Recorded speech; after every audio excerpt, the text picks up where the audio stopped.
अस्सलाम वालेकुम नाज़रीन, प्रोग्राम पाकिस्तान टुनाइट के साथ मैं हूँ आदिल निज़ामी। सदर पाकिस्तान आसिफ अली जरदारी ने मोहसिन नकवी के हमरा मौलाना फजल रहमान से मुलाकात की, लेकिन ताहाल इस मुलाकात के असरात जो है सामने नहीं आए। दूसरी जानिब हम देख रहे हैं पंजाब में आज एक बड़ी बैठक हुई है। पाकिस्तान पीपल्स पार्टी और पाकिस्तान मुस्लिम लीग नून पंजाब के मामलात को लेकर आज जो है बैठे थे, इजलास हुआ था। पाकिस्तान पीपल्स पार्टी को पंजाब में क्या तवक्कुआत हैं जो ताहाल पूरी नहीं हुई, इस पर बात करेंगे। साथ साथ पाकिस्तान तहरीक इंसाफ में इंटरनल पॉलिटिक्स जो है वो एक बड़ा मसला बनती जा रही है, जिसकी रोकथाम के लिए साबिक सदर आरिफ अलवी को मैदान में उतारा गया। क्या वो सारे मामले को ठीक कर पाएंगे, आज के हमारा सवाल होगा। इसके साथ साथ क्रिकेट के मैदान में आज एक बड़ी खबर है, पाकिस्तान पहली बार बांग्लादेश से टेस्ट मैच हार गया है।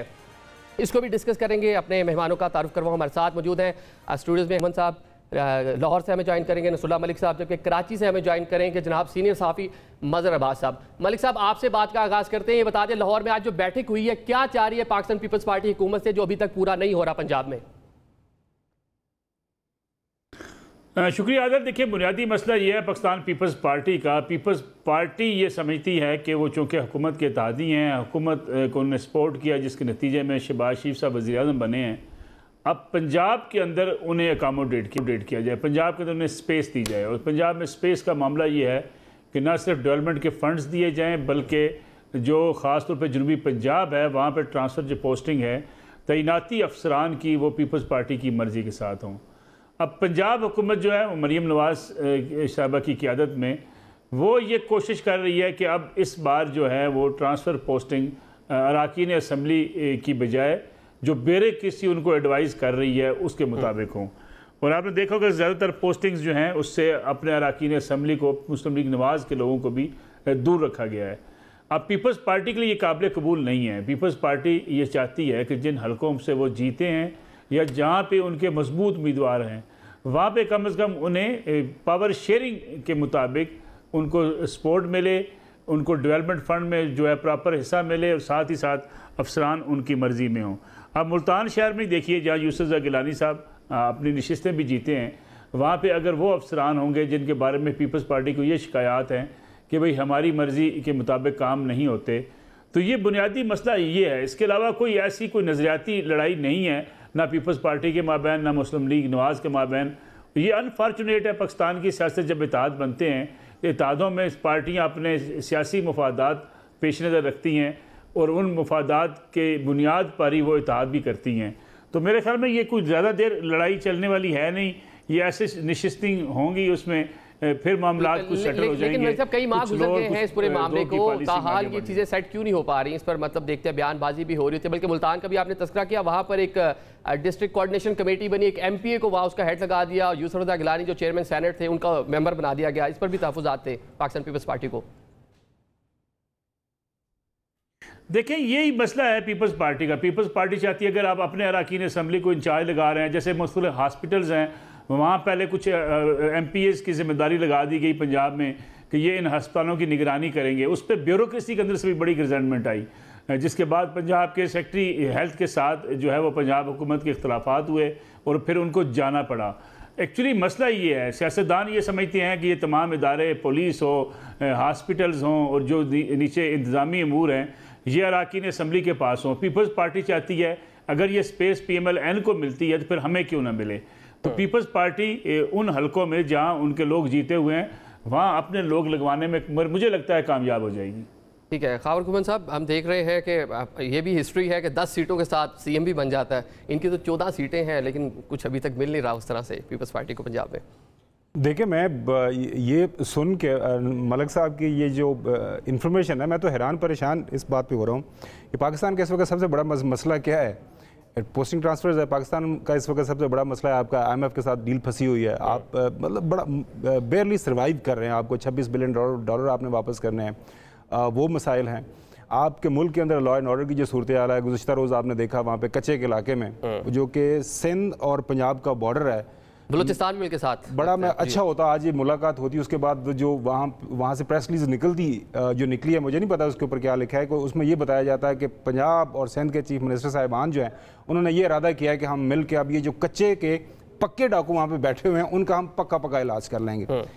बदकिस्मती है हमारे मुल्क की, हमारी मुल्क की सियासत की कि दौर कौन सा चल रहा है मुल्क के अंदर इस वक्त सबसे ज़्यादा परेशानी बेचारे नौजवानों को है कि आपने उनका इंटरनेट बंद कर दिया है। बिल्कुल। उसके ऊपर हमारे नौजवान बिलावल भुट्टो जरदारी साहब, हमारी नौजवान चीफ मिनिस्टर साहिबा वो सामने आती कि ये आप क्या कर रहे हैं मुल्क के नौजवानों के साथ। उसके ऊपर कोई एमरजेंसी मीटिंग होती, मीटिंग किस बात पे हो रही है कि मुझे फलाना DPO चाहिए, मुझे तहसीलदार चाहिए, मुझे फलाना पटवारी चाहिए। ये हमारी बड़ी सियासी जमातों की, पुरानी सियासी जमातों की, सबसे बड़ी सो कॉल्ड जमहूरी सियासी जमातों की ये हालत है। देखें असल खबर क्या है, खबर ये है कि जो यहाँ पे सेंटर में बेचारे हमारे मोहतरम चीफ एग्जीक्यूटिव जो है हमारे शहबाज शरीफ साहब, क्योंकि वो अभी भी अपने आप को हैं तो प्राइम मिनिस्टर बन गया, लेकिन he is acting like a chief minister Punjab, क्योंकि वो वहाँ पे ज्यादा वक्त वो तो बड़े मियां साहब भी पंजाब में जाके इजलासों की अच्छा, अब उनके सर के ऊपर एक भारी जिम्मेदारी डाली गई हुई है। वो ये है कि कुछ कोई पैकेज पास करवाना है आपने नेशनल असम्बली से, जो कि इस हफ्ते एक्सपेक्टेड है कमिंग वीक के अंदर। कुछ जुडिशल रिफॉर्म्स मुतनाज़ा अभी तक जो एलिजिबली हमारे सामने आ रही वो करवानी है। उसके ऊपर 2 दिन पहले जो खबर आई थी, यहाँ प्रेसिडेंसी के अंदर मुलाकात भी हुई थी, उसमें तार साहब भी बैठे थे हमारे लॉ मिनिस्टर, उसके ऊपर बातचीत हो रही है। बस ये दिखावे के लिए हमें यह है कि हम ये चाहिए, बाकी अंदर खाने ये जो पीपल्स पार्टी और पाकिस्तान मुस्लिम लीग दोनों के इस बात का इल्म है कि फॉर द टाइम बीइंग जो मिलता है कुछ ले लें, पल्ले कुछ है कोई नहीं है, और एवेंचुअली आपको इस मुल्क का जो बड़ा मसला है सियासी अदम इस्तेहकाम, उसको हल करना है। अब वो कैसे हल करेंगे, क्योंकि फरवरी 8 के जो इंतखाबात हैं उनके जो नताइज हैं उसके ऊपर बहुत बड़ा सवालिया निशान है। उसको हल करने के लिए मुझे लगता है कि आने वाले दिनों में जरदारी साहब को कुछ ना कुछ करना पड़ेगा। अदरवाइज जो हम देख रहे हैं रोजाना की बुनियाद पर, मतलब आप जूं के तो ही चलेंगे। मदर साहब आपके सामने सूरत जिस तरह बड़े अच्छे से गुमन साहब ने बताया कि बड़ी सियासी जमातें हैं लेकिन हल्कों की सियासत की वजह से मिल रही हैं, जो कौमी मसले हैं उस पर बातचीत उस तरह से नहीं हो रही, और खुसूसन पंजाब का तो मामला है। सिंध के हवाले से भी हम देखते हैं पाकिस्तान पीपल्स पार्टी को मरकज़ से अक्सर जो है वो तहफ़्फ़ुज़ात रहते हैं। जिस तरह बिजली का मामला था उस टाइम कहा गया कि प्राइम मिनिस्टर आके बात करते, रिलीफ सिर्फ पंजाब तक ना होता, पूरे मुल्क तक होता। शुक्रिया। देखिए ये मैरिज ऑफ इनकन्वीनियंस है जो मुस्लिम लीग नून है, वो जब से बनी है उसके बाद से उनका सिंध में कभी भी कोई स्टेक नहीं रहा और ना ही सिंध में कोई इंटरेस्ट रहा। पीपल्स पार्टी का प्रॉब्लम ये है कि पीपल्स पार्टी पंजाब में एक बड़ी सियासी जमात थी, बिल्कुल, लेकिन 2013 के बाद से वो पंजाब से बिल्कुल गायब हो गई है और अब वो कम बैक नहीं कर पा रही। अब उनका इंटरेस्ट है, आप देख लें कि मुस्लिम लीग नून को, अगर आप सिंध में मुस्लिम लीग नून के लोगों से बात करें तो उनके हाथ में कुछ भी नहीं है, क्योंकि मरकजी लीडरशिप का मुस्लिम लीग की सिंध से कोई दिलचस्पी ही नहीं नजर आती। बिल्कुल इसी तरह अगर आप पीपल्स पार्टी में देखें तो अभी भी आज भी जो पीपल्स पार्टी के रहनुमा है मखदूम जमीलुज़्ज़मा, वो नाराज हैं पीपल्स पार्टी से। तो उन्होंने खास तौर पे ये कहा कि पीपल्स पार्टी कैसे बरसर इख्तिदार आएगी, पीपल्स पार्टी तो पंजाब में ख़त्म हो चुकी है। बल्कि साथ साथ वो कच्चे के डाकुओं का भी तस्करा किया, अपील भी की पाक फौज से कि यहाँ आए ऑपरेशन करें, हुकूमत सिंध कुछ नहीं कर पा रही। जी वो कच्चे का मसला तो एक अलग है, वो तो बेल्ट जो है रहीनियम से सिंध तक जो बेल्ट है वो एक बहुत पुराना मसला है। उसमें उस फौजी ऑपरेशन भी मादी में करके देख लिया, पुलिस रेंजर्स कैपेसिटी का मसला है, दोनों तरफ वो नहीं होती। लेकिन इससे हट के तो अब जो मुस्लिम लीग नून और पीपल्स पार्टी का अरेंजमेंट है, क्योंकि पीपल्स पार्टी के पास इश्यूज नहीं है कि पंजाब में वो किसको एड्रेस करे। पंजाब में एक तरफ तहरीक इंसाफ है जिसने मुस्लिम लीग नून की गलत पॉलिसियों की वजह से उनको स्पेस मिली और उन्होंने वो स्पेस हासिल कर ली। वो स्पेस पीपल्स पार्टी हासिल नहीं कर सकी। और पीपल्स पार्टी ने जब नून लीग के साथ 2008 के बाद एक अरेंजमेंट किया था, उससे पीपल्स पार्टी ने बहुत लूज किया, क्योंकि पीपल्स पार्टी का वर्कर अटैच था और वो तकरीबन जवान हुआ था। और नसरुल्लाह मलिक और अपना खबर जो है वो बेहतर बता सकते हैं कि वहाँ इशू यही है कि जो पीपल्स पार्टी के लोग थे वो इस चीज़ को डाइजेस्ट ही नहीं कर पाए कि हम मुस्लिम लीग नून के साथ कैसे चल सकते हैं। और जब 2013 और 2018 के रिजल्ट्स अगर आप देखें, और 2013 के मैं ख़ास तौर पे कहूँगा, तो उसमें नज़र आता है कि पीपल्स पार्टी ये समझती रही कि पीटीआई जो है वो नून लीग का वोट काट रही है। दरअसल वो पीपल्स पार्टी का वोट जो है वो ले गई। बिल्कुल। और पीपल्स पार्टी उसके बाद से आज तक पीपल्स पार्टी पंजाब में कोई पॉलिटिक्स कर ही नहीं पा रही, कोई रिकवरी कर ही नहीं पा रही। लिहाजा ये एक मेकशिफ्ट अरेंजमेंट है कि जी हाँ, कुछ जगहों पे इससे ज़्यादा बेहतर अरेंजमेंट तो चौधरी परवेज़ इलाही ने उस्मान बुज़दार के ज़रिए और इमरान खान साहब के साथ किया था कि उन्होंने पंजाब के 6 डिस्ट्रिक्ट जो थे वो मुस्लिम लीग काफ के पास थे और वो totally completely de facto chief minister थे चौधरी परवेज़ इलाही उन 6 इलाकों के। एक तो पीपल्स पार्टी जनूबी पंजाब में तकरीबन उसी तरह का रोल चाहती है और जाहिर है उसमें उस रोल का मतलब ये कि वो तो यूसुफ रज़ा गिलानी एंड कंपनी है, बाकी तो वहाँ जनूबी पंजाब में कमर जमान कायरा भी जाके पॉलिटिक्स नहीं कर सकते क्योंकि वो गिलानी साहब का के हैंडओवर। तो ये पीपल्स पार्टी मुल्तान गिलानी साहब है, रहीम यार खान में अहमद महमूद है, चंद खानदानों तक महदूद नजर आती है साउथ में भी पाकिस्तान पीपल्स पार्टी। तो इसकी रीज़न आपको क्या लगती है कि रिवाइव क्यों नहीं कर पाई, कोई तंजीम साजी नहीं हो पाई? और जो स्पेस है, ये अच्छा टाइम था हुकूमत में है, तो क्या स्पेस बना सकते हैं? किस तरीके से वहाँ पे दोबारा पेनिट्रेशन कर सकती है पाकिस्तान पीपल्स पार्टी? देखिए, उन्हें सियासत को, अपनी सियासत को तब्दील करना पड़ेगा, नया नैरेटिव लाना पड़ेगा। जाहिर है जो आज का नौजवान है वो 70s और 80s का नौजवान नहीं है। पीपल्स पार्टी को अपनी पॉलिटिकल जो नैरेटिव है उसको चेंज करना पड़ेगा कि आप कौन से ऐसे इश्यूज हैं। जाहिर है 70s 80s में करिज्मेटिक लीडरशिप थी जो आज नहीं है। 70s 80s में जो इश्यूज थे, इकोनॉमिक इश्यूज थे, वो बहुत मुख्तलिफ थे, आज के बड़े मुख्तलिफ हैं उसमें। उस वक्त मुस्लिम लीग नून को लाया ही पीपल्स पार्टी को ख़त्म करने के लिए था। तो इनिशियली तो वो मुस्लिम लीग थी, बाद में उसमें से नून लीग निकली, लेकिन उसको जो जनरल ज़ियाउल हक ने 85 में मुस्लिम लीग कायम की थी, उसका बेसिक मकसद ये था कि पीपल्स पार्टी को किस तरह काउंटर किया जाए। इस नैरेटिव, इस बयानिए के साथ मुस्लिम लीग का वजूद सामने आया है और उन्होंने 88 ऑनवर्ड्स पीपल्स पार्टी को चैलेंज किया और फिर वो पीपल्स पार्टी से वो स्पेस लेते चले गए, एस्टैब्लिशमेंट की उनको हिमायत हासिल थी। तो पीपल्स पार्टी को ये सोचना पड़ेगा कि इस वक्त जो स्पेस एकदम था, पीटीआई इस वक्त एक मुश्किल सूरत हाल में है, उस स्पेस को पीपल्स पार्टी अपनी पॉलिटिकल स्ट्रैटेजी से नहीं फिल कर पा रही। आप बात कर रहे हैं पाकिस्तान पीपल्स पार्टी की स्पेस बनाने के हवाले से। हम देख रहे हैं कि जरदारी साहब जो हैं वो पॉलिटिकल स्पेस या मरकज़ वफाक में भी बनाने की कोशिश कर रहे हैं। गुमन साहब, मुलाकात हुई मौलाना से, मफाहमत के जादूगर कहते हैं उनको, तो अभी तक कुछ हो तो नहीं पाया, कोई असरात नजर नहीं आए मुलाकात के? देखिए जो खबर अभी तक जी गुमन साहब, देखिए इस्लामाबाद के अंदर जो खबर इस वक्त फैली हुई है वो एक बड़ी तो आईनी तरमीम कह लें, कानूनी तरमीम, क्योंकि जुडिशल पैकेज है, उस हवाले से गर्दिश कर रही है। हुकूमत के पास नंबर नहीं है, नंबर गेम नहीं है, और ख़ास तौर पर अगर यहाँ से नेशनल असम्बली के अंदर ये कुछ पीटीआई के जो आज़ाद परिंदे हैं उनको इकट्ठा करके 2/3 मेजॉरिटी पूरी कर भी लें तो सेनेट के अंदर आपको 66 इस वक्त चाहिए। 64 96 का अंदाज़ा लगा लें, 2/3 क्या बनती है। 59 हुकूमत के पास हैं, 5 मौलाना के मिलकर और बन जाएगी। मौलाना की वहाँ पे आपको चाहिए। मौलाना साहब आपको पता है वो डील्स के माहिर तो हैं, लेकिन वेरी रिसेंटली वो जो एक पोजीशन ले चुके हैं फरवरी 8 के इंतखाबात के हवाले से, वो बड़ी अहम है। तो अगर वो उस तरफ जाएंगे तो जाहिर है बड़ा मुश्किल हो जाएगा। उन्होंने अभी नैरेटिव बिल्ड किया है कि जी मैं फरवरी 8 के इंतखाबात को नहीं मानता और ये जैली असम्बली है। माजी के अंदर भी उन्होंने एक बयानियाँ बनाई और उसको बड़ा इफेक्टिवली उन्होंने आगे पुश किया।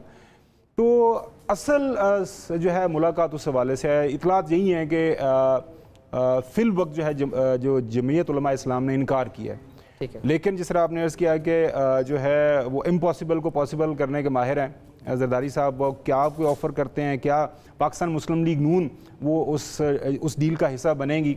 तो मुझे ये मुश्किल लग रहा है।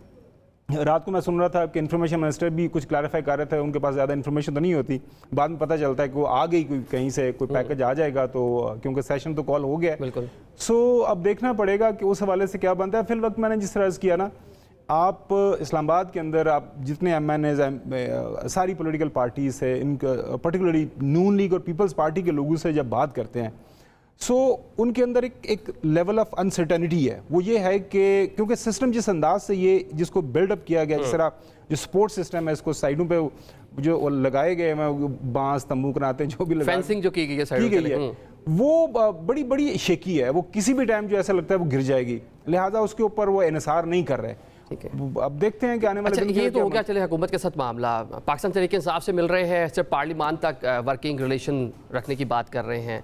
स्ट्रीट पावर मौलाना की बड़ी मतलब जानी जाती है, वही रीज़न है कि पाकिस्तान तहरीक इंसाफ भी खासी टाइम से कोशिश में है कि मौलाना साथ मिल जाएं, कोई स्ट्रीट पावर इस्तेमाल करें, कुछ चीज़ें आगे बढ़ सकें। तो मौलाना उस साइड पे भी अभी तक माइल दिखाई नहीं दे रहे। देखिए, मौलाना साहब की अगर देखा जाए केपी और बलोचिस्तान में सर्टन पॉकेट्स के अंदर उनकी प्रेजेंस है। केपी में अगर पीटीआई की बात करें तो वो आपको पता है कि अनक्वेश्चनेबल उनकी वहाँ पे प्रेजेंस है, वो ख़ासतौर पर केपी में। तो वो कोई इस तरह की डील नहीं करना चाहते कि कल को कामयाब फ़र्ज़ करे हो जाएं तो फिर वो कुछ हुकूमत के अंदर देना पड़ जाए। इशू टू इशू वो कह रहे हैं कि बात करेंगे, और मुल्क के अंदर वो पीटीआई वालों से बात करें तो वो कहते हैं हम तो एक इशू के ऊपर बात करना चाह रहे हैं, वो ये कि साफ और शफाफ इंतखाबात का रास्ता हमवार किया जाए।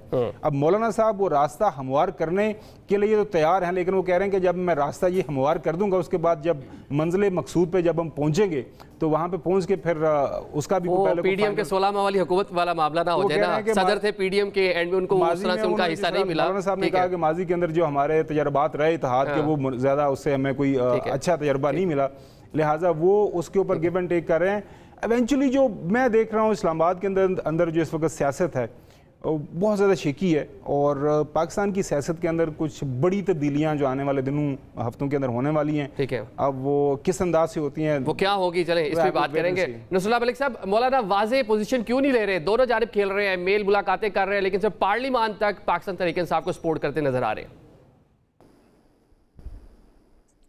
ये कोई नई बात तो नहीं है, पहले भी ऐसा होता है। पाकिस्तान की सियासत इन्हीं चीज़ों के इर्द गिर्द घूमती है।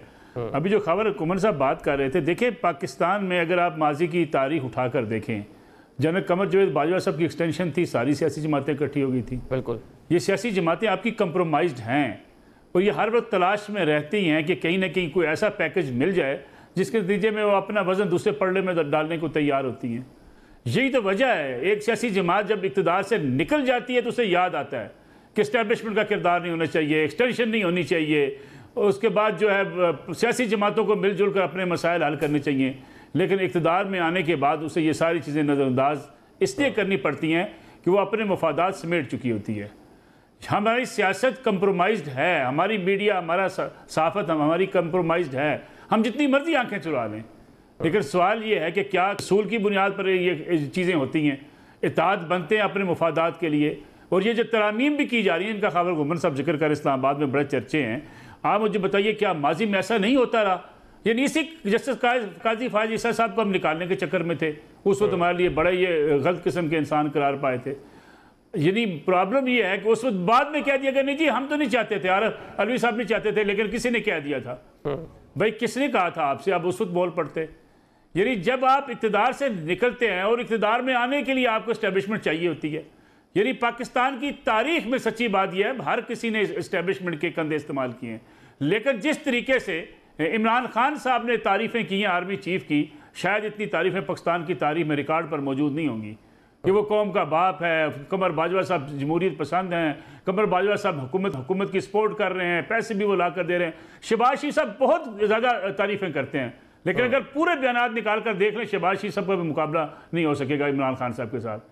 लेकिन आप इक़्तिदार से निकलते हैं, आपको मुदाखलत नज़र आ जाती है। इस मुल्क में सियासतदानों को इस्टेब्लिशमेंट की मुदाखलत चाहिए, हर हाल में चाहिए, लेकिन अपने लिए और दूसरों के लिए नहीं चाहिए। जब अपने लिए उनको मिल जाती है, वो उसको जो है वो तराने का मतलब सब इसी सिस्टम के बेनिफिशियरी सिस्टम को ठीक नहीं करना चाहते, आप ये कह रहे हैं? मैं वही आपसे अर्ज कर रहा हूँ ना, बेनिफिट देखिए हमारे यहाँ क्यों ऐसा होता है कि हम शुगर मिलों की बात करते हैं। मजहर अब्बास साहब ने माशाल्लाह सारी उम्र इन बड़े क्लोजली इन सारी चीज़ों को देखा है। मुझे बताइए हम क्यों कहते हैं ये शुगर मिलें चंद खानदानों की? वो चंद खानदान कौन से हैं? वो पीटीआई है, वो PMLN है, वो पीपल्स पार्टी है। हम कहते हैं जी फलां लाइसेंस जो है फलां चीज़ पास, सीमेंट इंडस्ट्री फलां लोगों के पास है, वो किधर है? ये सारे इन्हीं IPPs का मामला भी कुछ इसी तरह ही है कि कौन कौन करता है उसको। सर मैं वही आपसे IPPs का मामला हो, इवन पार्लियामेंट के अंदर कुछ शख्स खड़ा हो कि जब कहता है कि माजी की हुकूमत ने या माजी के वज़रा ने मुल्क तबाह कर दिया, हालांकि उस वक्त वो वजीर होता है। यानी आप इन सियासी जमातों को ज़रा तसव्वुर कीजिए, एक पूरा चार्ट बना लीजिए, आपको अंदाजा हो जाएगा चौधरी परवेज़ साहब कहाँ होते थे, क्या कहते थे खान साहब के बारे में, आज़म स्वाति साहब क्या कहा करते थे, और आज़म स्वाति साहब के बारे में इमरान खान साहब कहा करते थे कि ये पैसे दे के ये शख्स सेनेटर बनता है। ये अल्फाज उनके हुआ करते थे, ये शख्स पैसे दे के सेनेटर बन जाता है। अब आप देखिए वो इस वक्त सबसे बड़े पाकिस्तान तहरीक इंसाफ के जियाले भी हैं और उनके बहुत बड़े कारकुन भी हैं। यानी सारी लिस्ट निकाल के सेनेटर्स की लिस्ट निकाल लें, आपको 4-5 नजर आएंगे लोग जो पार्टी के नजरियाती कारकुन होंगे। बाकी सारे उधर से मिर्जा अफरीदी साहब जितना मर्जी आप चीखते चलाते रहे। बलूचिस्तान में सेनेट के इंतखाबात कैसे हुए, यही हाल पीपल्स पार्टी के अंदर हो जाता है। पीपल्स पार्टी को थोड़ा सा हम एज दे देते हैं कि कोई ना कोई कारकुन 4 एडजस्ट कर लेती है, या PMLN भी 4 कर लेती है। अब 4 इन्होंने भी कर लिए होंगे, PTI ने भी। लेकिन सवाल यह है कि वही लोग जो एक सियासी जमात से निकलते हैं, पीपल्स पार्टी जो मदर साहब बात कर रहे थे ना जी, पंजाब के अंदर मैंने एक डिस्ट्रिक्ट की सियासत को बड़ी क्लोजली देखा हुआ है। आप मुझे बताइए, सारे लोग जो पीपल्स पार्टी छोड़ के गए हैं PTI के साथ, आज पीपल्स पार्टी पंजाब में दोबारा से रिवाइव कर जाए, ये सारे वापस चले जाएंगे। यानी आप उनसे वही चंद सियासी खानदान है जो अपनी वफादारियां जो है चेंज करते रहते हैं। चलिए एक ब्रेक की जान बढ़ते हैं। ब्रेक के बाद खावर साहब भी कुछ कहना चाह रहे हैं, इनको और मदर साहब से जानेंगे कि मौलाना की सियासत को कैसे देख रहे हैं। अब एक ब्रेक की जान बढ़ते हैं।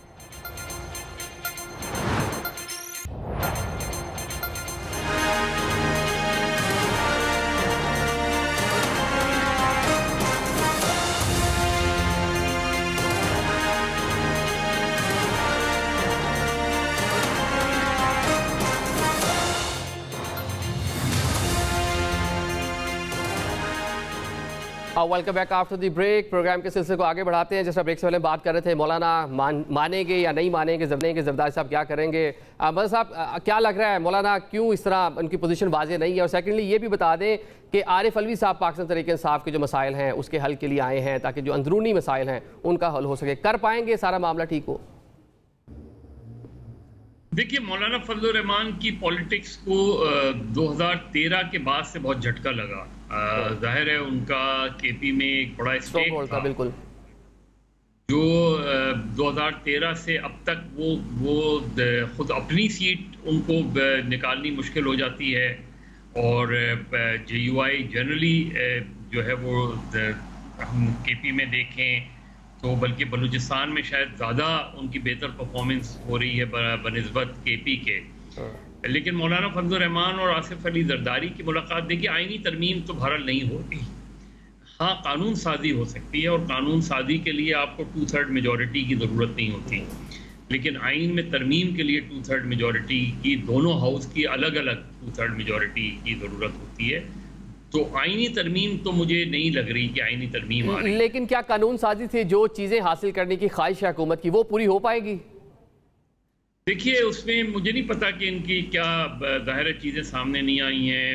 एक तो ये कि जो इत्तलात हैं वो ये कि जस्टिस कादी फायद ईसा ने अपने जो दोस्तों से बात की है, उन्होंने तो अगर इस तरह की कोई मूव है तो उन्होंने डिक्लाइन किया है कि वो किसी किस्म की एक्सटेंशन चाहते हैं। अब दूसरी चीज़ ये हो सकती है कि जजेस की तादाद में इजाफा, तो ऑलरेडी जो पंजाब में कोई इस वक्त 22 वैकेंसीज खाली हैं, बल्कि 25, और ख़ुद सिंध के अंदर जो है सिंध हाई कोर्ट में कोई 12 से ज़्यादा जो है वैकेंसीज हैं। तो पहले ये वैकेंसीज तो फिल कर लें।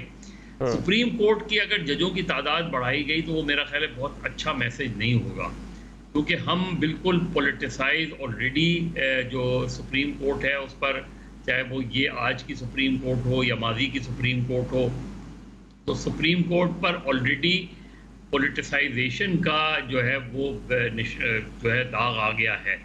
अब आप मज़ीद अगर पार्लियामेंट के 3 ज़रिए जजेस की तादाद में इजाफा करेंगे तो वो ख़राब होगा। मेरा ख्याल है जिस चीज़ की सबसे ज़्यादा ज़रूरत है वो है सुप्रीम कोर्ट को, सुप्रीम जुडिशल काउंसिल को इफेक्टिव बनाने की। सुप्रीम जुडिशल काउंसिल जो है वो बिल्कुल एक उस तरह का इदारा बन गया है जैसे कि मीडिया में प्रेस काउंसिल, कि आपने इदारा तो बना दिया लेकिन उसकी परफॉर्मेंस कुछ नज़र नहीं आती हमें। तो सुप्रीम जुडिशल काउंसिल ने कभी भी कोई, मुझे नहीं याद पड़ता कि कोई उन्होंने जो है वो इफेक्टिव डिसीजंस किए हों इस तरह के। तो मेरा ख्याल है सुप्रीम जुडिशल काउंसिल को ज़्यादा इफेक्टिव बनाने की ज़रूरत है।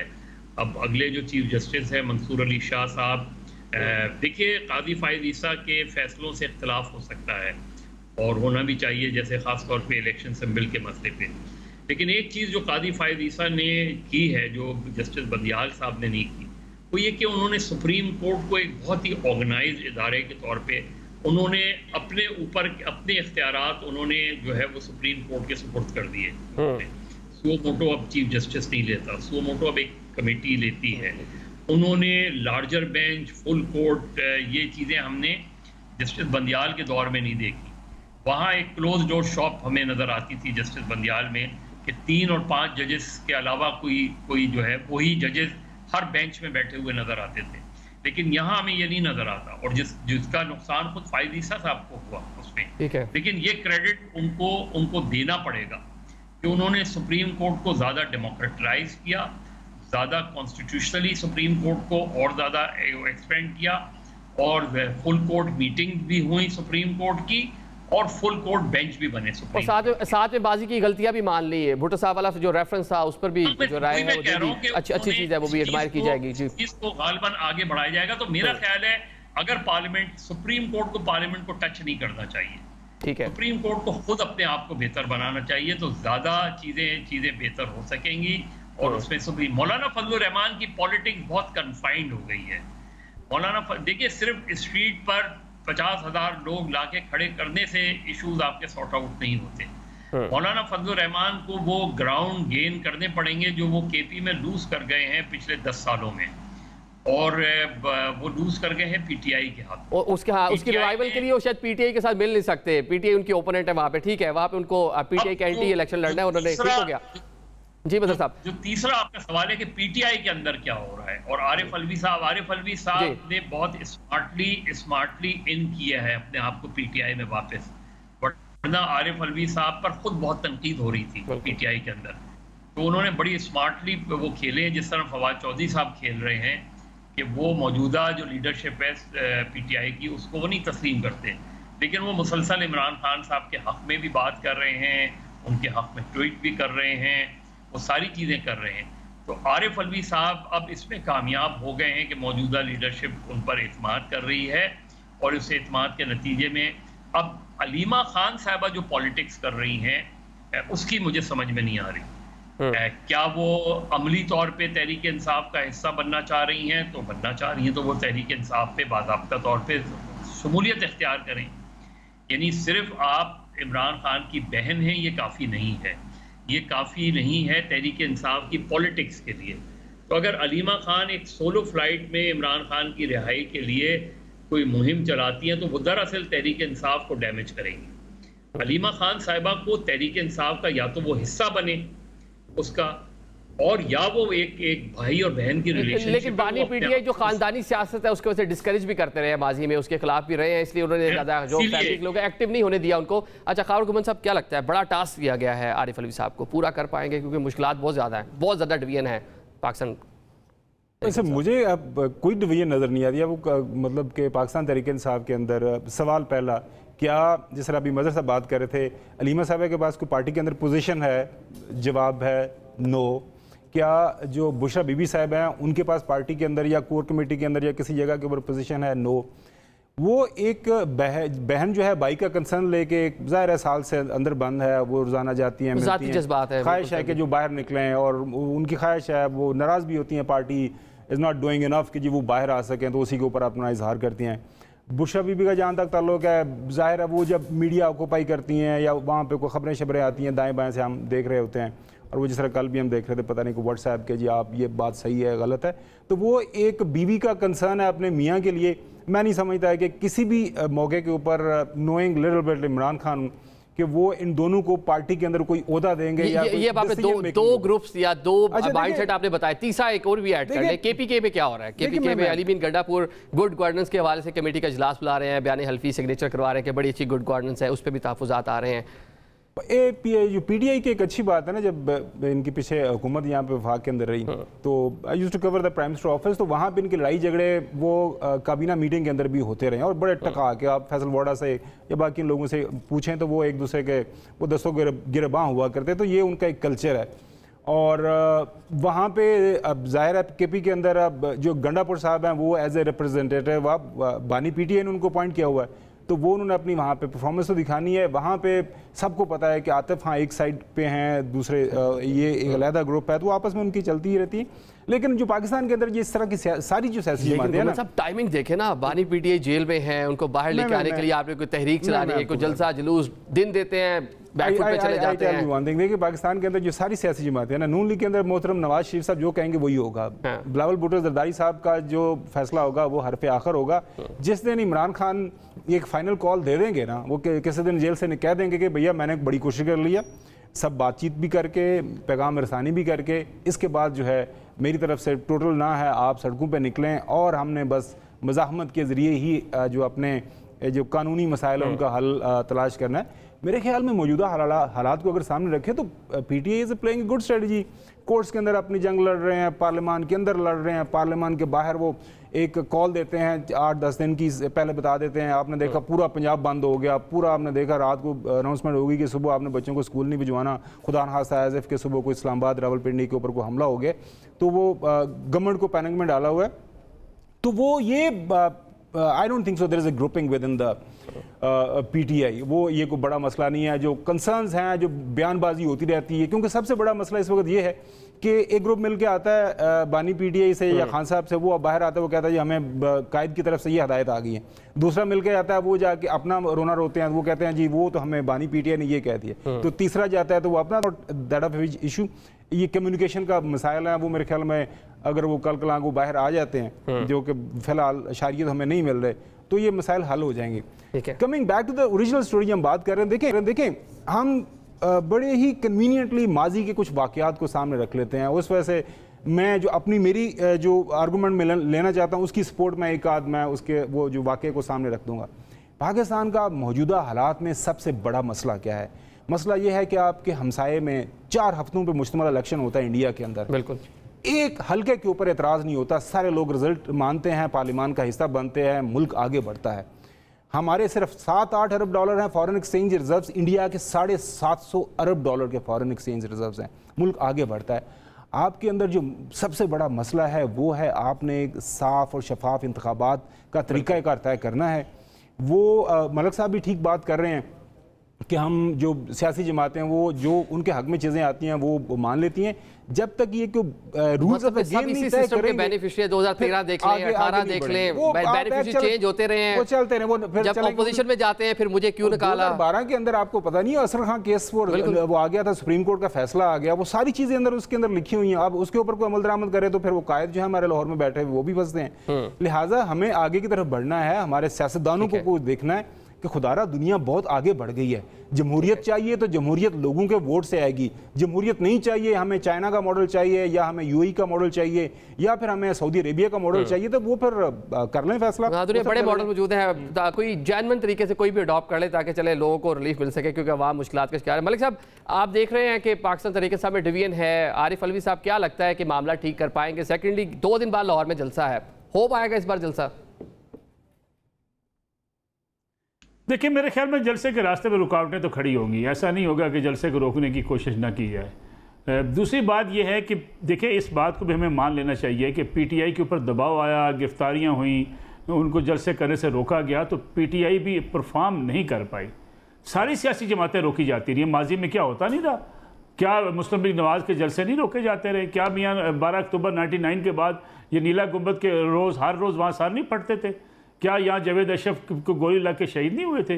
और क्या ये माल रोड के ऊपर हर रोज़ मुस्लिम लीग नवाज निकलती थी, मारें खाती थी, वापस चली जाती थी? बेगम कुलसूम नवाज की गाड़ी आपने उठा कर रखी GOR के अंदर, 12 घंटे आपने फजा में रखा। ये सारी चीज़ें होती रही हैं। PTI ने ये बहरहाल पंजाब के अंदर, इसको अगर आप देखें तो इस मुज़ाहमत की जो सियासत कहा जा सकता था उसमें PTI नाकाम हुई है। हम इसको माने या ना माने, क्योंकि PTI अगर जलसा देखें, जलसा की इजाज़त नहीं मिली, हमने जलसा नहीं किया, भाई आप जलसा कर लें। और दूसरी बात, एक और समझने वाली बात है, हम शायद अभी तक, मुझे अगला आने वाले घंटे का भी शायद अंदाज़ा हम तजिया ना कर सकें, मुझे अभी तक नहीं लगता कि पाकिस्तान की सियासी जमातों में इतनी ताकत और इतनी जान है जिसका हम तज़किरा कर रहे होते हैं। मिसालें हम दे रहे होते हैं बांग्लादेश की, मिसालें हम देते हैं नॉर्वे की, मिसालें हम डेनमार्क की देते हैं, लाखों लोग निकल आए। पाकिस्तान के जलसे जितने मैंने कवर किए हैं, खावर साहब ने देखे हैं, मज़हर साहब ने देखे हैं, चंद जलसों को या चंद एहतजाजी जो है कॉल्स हैं, उसके अलावा आपके चंद हज़ार लोगों के अलावा कोई बंदा ये इकट्ठा नहीं होता। इसीलिए सियासी जमातें अपना वजूद और अपना प्रेशर डेवलप नहीं कर पाती। फिर सियासी जमातों के अंदर देखिए सबसे बड़ा मसला है, यहाँ पाकिस्तान की सियासत बहरहाल मौरूसियत की सियासत है। ये बात दुरुस्त है मियां नवाज शरीफ को अगर आप साइड पे कर दें और ये पार्टी किसी और को दे दें, साद रफीक साहब को दे दें, शायद खकान अब्बासी साहब को दे दें, पार्टी के अंदर 50 ग्रुप बन जाएंगे। यानी ये अच्छा है, ये बुरा है, लेकिन आपका निज़ाम पाकिस्तान का ऐसे ही चलता है। भुट्टो फैमिली को अब निकाल के ये पार्टी दे दें बुरादरी शाह साहब को, आप देखिएगा लोग उनको मानने से इनकार कर देंगे। पीटीआई के अंदर भी ये मसला है, ये बेस्टर गौर साहब की लीडरशिप को कोई मानने को तैयार नहीं है, शेर अब्दुल साहब नहीं मानते और कई लोग नहीं मानते। हत्या कि देखिए हम जब अलीमा बीबी की बात करते हैं, अलीमा बीबी तो इस हद तक भी बर्दाश्त नहीं कर पाई कि शेर अफजल मरवत ने अगर आके कह दिया कि मुझे गले लगा लिया, भाई कोई बात नहीं, गले लगाना उनको इतना बड़ा क्या एजाज़ हासिल हो गया है जो या उनको जन्नत का टिकट मिल गया है। उन्होंने कहा नहीं हाथ मिलाया, गले नहीं मिलाया। यानी पार्टी के अंदर ये मामलात हैं और बुशा बीबी साहबा बड़ी काबिल एहतराम है, लेकिन क्या ये दुरुस्त नहीं है?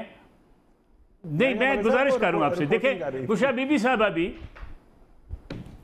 नहीं, मसला ये है कि ये चीज़ें हमारे यहाँ पाई जाती हैं। क्या ये दोनों बहनें जो हैं इमरान खान साहब की, इनको बुशा बीबी साहब ने पैगाम नहीं भेजा था तकलीफ हल्फ बर्दारी के ऊपर, जिसके बाद वो आने से इनकार कर गई थी, हत्या कि हसान नाजी को भी जाने दिया था। यानी ये चीज़ें, और खान साहब क्या नहीं कहा करते थे बरादरान यूसुफ अपनी फैमिली के बारे में, यानी ये चीज़ें सारी हमारी सियासत का अलमिया है। हम जो तो ये अलवी साहब काबू पा पाएंगे इस पूरे मामले पे? क्या लग रहा है जो डिवीजन है ख़त्म हो जाएगी? मेरा अलवी साहब जिस धीमे मिजाज के आदमी हैं, मेरा नहीं ख्याल कि ये इस वक्त जिस हद तक पार्टी के अंदर ये चीज़ें चलती हैं ये रुकती हैं, ये रुकती नहीं है। एक मिसाल यूसुफ ज़ई है, मुझे बताइए निकालने के लिए 50 बंदे मैदान में हैं कि जी वो बुशरा बीबी के साथ राब्ते में इसको निकाल दो, कौन निकलवा रहा है? आप मुझे बताइए। क्या अलीमा खान साहब नहीं चाहती कि उनको निकाल दिया जाए पार्टी से? यही जब खान साहब की बात दुरुस्त है, ये मैं खबर हुकूमत साहब से बात से इत्तफाक करता हूँ। इमरान खान साहब जब कह देंगे, क्योंकि वो पार्टी के लीडर हैं, पार्टी बनाई उन्होंने, अगर वो कह देंगे फिर ये सारे खामोश हो जाएंगे। ठीक है। मजहर साहब ये बता दें, जलसा कर पाएगी लाहौर में? उसके बाद इस्लामाबाद की जो 8 सितंबर की कॉल दी है, हो पाएगा? मुमकिन हो पाएगा? क्योंकि कमिटमेंट थी कि इजाज़त होगी अब करने की। देखिए अभी तो इत्तला ये है कि शायद लाहौर का जलसा उन्होंने पोस्टपोन कर दिया है और लाहौर का जलसा वो 8 सितंबर के बाद यानी इस्लामाबाद के जलसे के बाद करेंगे। दूसरी बात ये कि अभी जो खबर बात कर रहे थे, यही तो प्रॉब्लम है पाकिस्तान की पॉलिटिकल पार्टीज़ की कि इमरान खान एक बात कह देंगे तो सब चीज़ें ख़त्म हो जाएंगी। तो क्या सिर्फ इमरान खान पाकिस्तान तहरीक इंसाफ है? मैं आप खबर हम सब यही समझते हैं, लेकिन अगर आप इस वक्त इमरान खान को माइनस कर देंगे तो तहरीक इंसाफ ख़त्म हो जाएगी। तो ये कोई पॉजिटिव साइन है क्या? इसको हमें एक मुस्बत साइन देखना चाहिए क्या कि जी पीपल्स पार्टी से भुट्टोज निकाल दें तो पीपल्स पार्टी ख़त्म हो जाएगी? तो ये क्या कोई एक मुस्बत इशारा है सियासत का? शरीफ को मुस्लिम लीग से निकाल दें तो मुस्लिम लीग ख़त्म हो जाएगी? ये तो सारे मनफी इशारे हैं।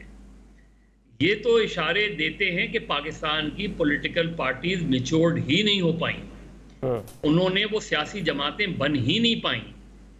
जो सियासी जमातें शख्सियत और ख़ानदानों के गिर्द घूमे, वो सियासी जमातें वक्ती सियासी जमातें होती हैं और इसी वजह से हमें वो नुकसान हुआ। आप देखें, आप गांधीज को उठा के देख लें कि आज कांग्रेस कहाँ खड़ी हुई है। आप बांग्लादेश को देख लें, आप इसी तरह आप श्रीलंका की मिसाल देखें तो साउथ एशिया की जो पॉलिटिक्स रही है, इमरान खान साहब के पास ये मौका था और अब भी है शायद कि वो, क्योंकि उनका एक नया एलिमेंट आया, एक नए वोटर को सामने लेकर आए, वो यूथ को सामने लेकर आए, लेकिन उन्होंने 2013 के बाद पार्टी के स्ट्रक्चर को डेमोक्रेटाइज नहीं किया। यानी होना तो ये चाहिए था कि वो इंट्रा पार्टी इलेक्शन भी हुए, लेकिन उसमें भी जिस तरह मसाइल सामने आए वो भी सबके सामने है। गुमन साहब शॉर्टली बता दें, 8 सितंबर को हो पाएगा जलसा इस्लामाबाद में? 2013 के बाद वो सिर्फ नॉमिनेशंस होती रही, यही मैं बात कह रहा हूँ कि उनके पास ये मौका था और अब भी है। क्यों रोज जाके इमरान खान साहब से ली जाए सेंट्रल कमेटी? ठीक है बस आपका पॉइंट आ गया। ये गुमन साहब बता दें, 8 सितंबर को हो पाएगा? मुझे लगता है कि शायद ये 8 सितंबर के जलसे से पहले कुछ डेवलपमेंट्स हो जाएंगे। इसका हल यही है कि आपको बात करनी पड़ेगी। सियासत में बगैर बातचीत के आगे नहीं बढ़ेंगे। एक सियासी हैसियत है तहरीक इंसाफ की, उसके लीडर की, उसको मेरे ख्याल में जितनी ठीक है मामला बातचीत से आगे बढ़ेंगे। अभी हम एक ब्रेक की जान बढ़ेंगे, ब्रेक के बाद पाकिस्तान पे बात करेंगे। यासिर हमीद हमारे साथ होंगे। अभी एक ब्रेक की जान बढ़ते हैं।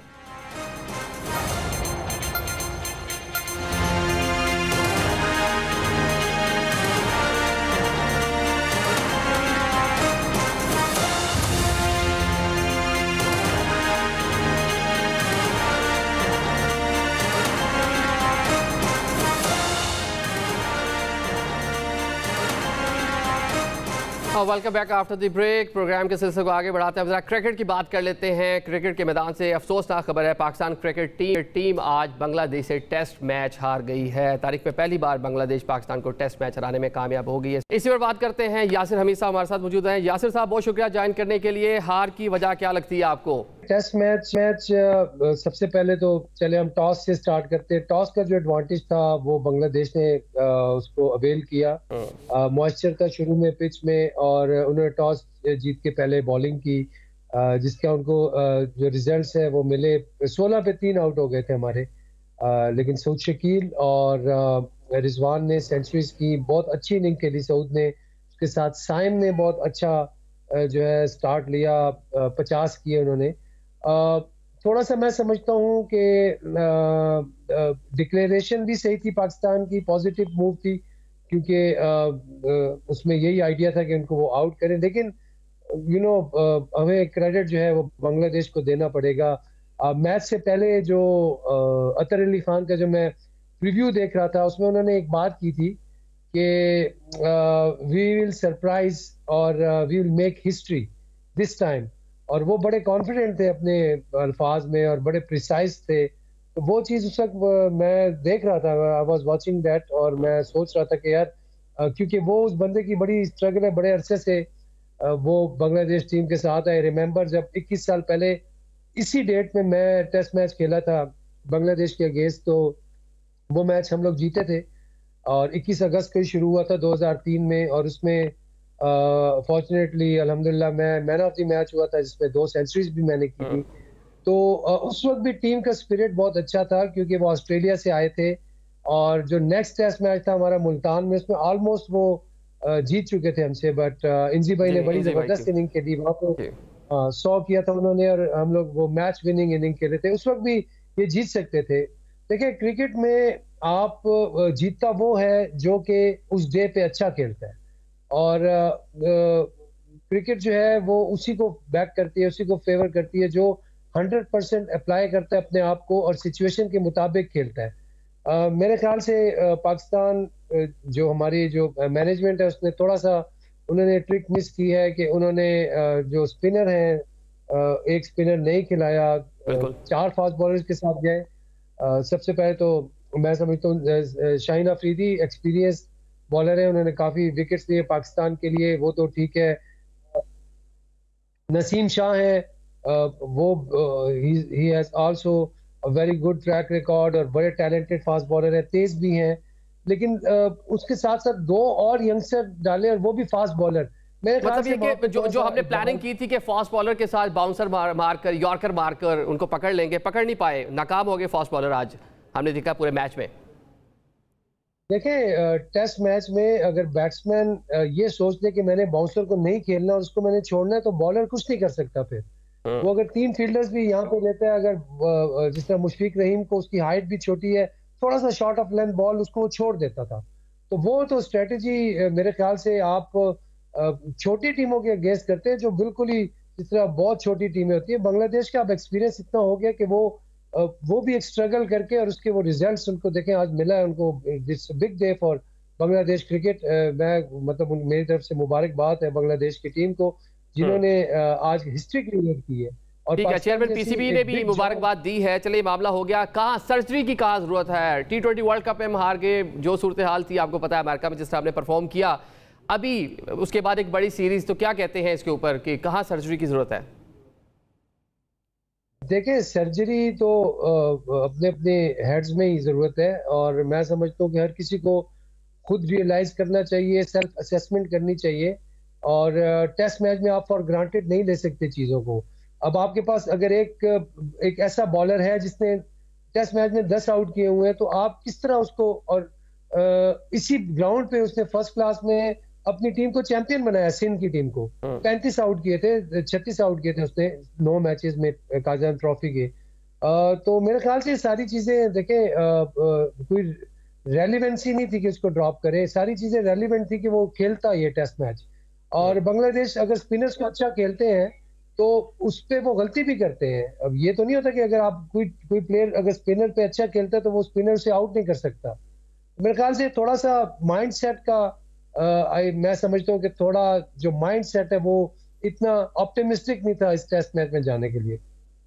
ठीक है, मतलब आप ये कह रहे हैं कि बांग्लादेश अब 90s से हम देख रहे हैं, पाकिस्तानी क्रिकेट टीम बोलती थी इनको तो हम शेरों की तरह पड़ जाते हैं, लेकिन अब अच्छा खासा टाइम हो गया उनको भी खेलते हुए, खिलाड़ी मैच्योर हो गए हैं, उनकी क्रिकेट जो है बेहतर हो चुकी है। बहुत शुक्रिया यासिर हमें ज्वाइन करने के लिए। नाज़रीन, अभी गेम बाकी है, आगे मैचेस बाकी हैं, उम्मीद करते हैं कि पाकिस्तान अच्छा परफॉर्म करेगा। आज के प्रोग्राम से हमें इजाज़त दें, अल्लाह हाफिज़।